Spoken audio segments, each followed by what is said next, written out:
అందరికీ నమస్తేనల్లా welcome to సాఫ్ సీదా ముచ్చట. ఎవ్వరికైనా అలా ఫస్ట్ హీరో ఎవ్వలంటే అలా నాన్న అని చెప్తారు.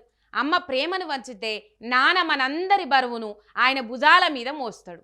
తండ్రి లేని బిడ్డను ఈ సమాజం ఎట్లా చూస్తుందో, ఎట్లా కష్టాలు పెడతారో అందరికి ఎరుకున్న ముచ్చట్ని. అసొంటి తండ్రి కనబడక తల్లడిల్లిపోయిన బిడ్డలకు 6 ఏళ్ల తర్వాత తండ్రి కనబడితే ఆ సంబురం ఎట్లుంటది?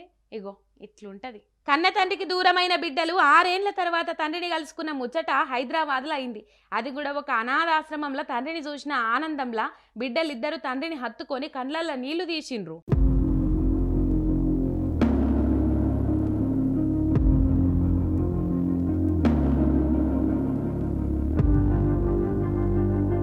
ఆరేండ్ల కింద ఈ పెద్ద మనిషికి క్యాల్ దప్పేటో వెళ్ళిపోయిండట. అప్పటి సంది బిడ్డలిద్దరు ఆడేడ చాన్నే గాలిచ్చిండ్రట. కానీ ఏడా తండ్రి జాడ దొరకలేదు. మాతృదేవోభవ అనాథాశ్రమం వాళ్ళు ఆయనను చేరదీసి వాళ్ళ ఆశ్రమంలో ట్రీట్మెంట్ చేయించి మంచిగా చేసిండ్రు. ఇక ఆయన మంచిగా అయినాక వివరాలు అరుచుకొని బిడ్డలకు మతలావిస్తే వాళ్ళు వచ్చి తండ్రిని చూసి ఎగిరి గంతేసుకుంటూ వచ్చి గట్టిగా హత్తుకున్నారు. నేను ఎవరో గుర్తుపట్టినవా అని అడిగితే ఆయన పేర్లతో సహా బిడ్డలిద్దరిని గుర్తుపట్టే వరకు అందరు సంబరపడ్డరు. మనవలు మనవరాళ్ళంతా తాత తాత అని పలకరించిండ్రు. ఇట్లా తండ్రి బిడ్డలు ఒకటయ్యే వరకు ఆశ్రమములు కూడా ఆనందపడ్డరు. ఆయన ఇప్పుడిప్పుడే కోలుకుండు కాబట్టి మంచిగా చూసుకుండ్రని చెప్పి తోలిండ్రు.